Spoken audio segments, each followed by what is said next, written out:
2019 में हारी सीटों पर बीजेपी कर रही फोकस। क्या है पार्टी का मकसद? क्या है शाह का मेगा प्लान? समझे विस्तार से।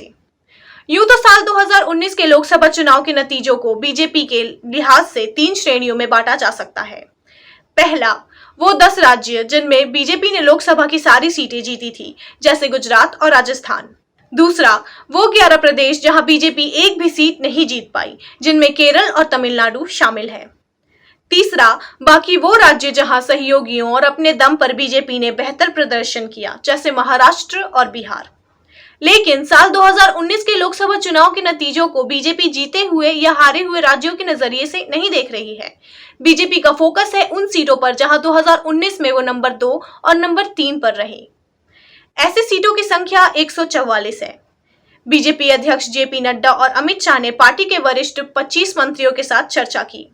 मीडिया रिपोर्ट के मुताबिक हारी हुई सीटों पर बीजेपी की जीत कैसे सुनिश्चित हो, इसकी जिम्मेदारी पार्टी ने अपने वरिष्ठ मंत्रियों को कुछ महीने पहले ही सौंपी थी। इनमें से कुछ मंत्रियों को 2 सीटें तो कुछ को 5 सीटें दी गई हैं।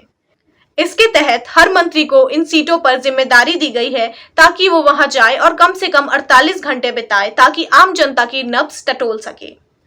हारे हुए राज्य पर फोकस ना करके बीजेपी हारी हुई सीटों पर फोकस क्यों कर रही है, यह जानने वाली बात है। भारत में लोकसभा चुनाव अमेरिका के राष्ट्रपति चुनाव जैसे नहीं होते, जहां राजनीतिक दलों की कोशिश पूरा राज्य जीतने की रहती है।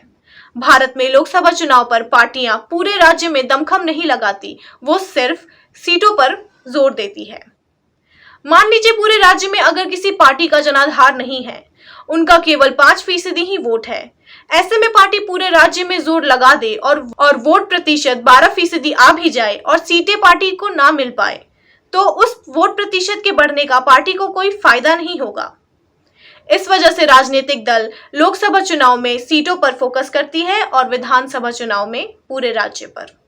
साल 2024 तक पीएम मोदी को केंद्र के सत्ता में आए 10 साल पूरे हो जाएंगे। ऐसे में जानकारों को लगता है कि तब होने वाले चुनाव के दौरान बीजेपी के खिलाफ सत्ता विरोधी लहर भी होगी। हाल के दिनों में कुछ राज्यों में बीजेपी के गठबंधन के साथियों ने उनका साथ छोड़ा है, जिनमें बिहार में जेडीयू का एनडीए गठबंधन से निकलना, पंजाब में अकालियों का बीजेपी का साथ छोड़ना और महाराष्ट्र में शिवसेना का 2 गुट में विभाजन होना शामिल है। जानकारों की नजर में इन तीनों राज्यों में बीजेपी का चुनावी समीकरण इस वजह से बिगड़ा है। सत्ता विरोधी लहर और गठबंधन के साथियों का छोड़ जाना, इन दोनों ही वजह से बीजेपी पहले के मुकाबले थोड़ी चिंतित है।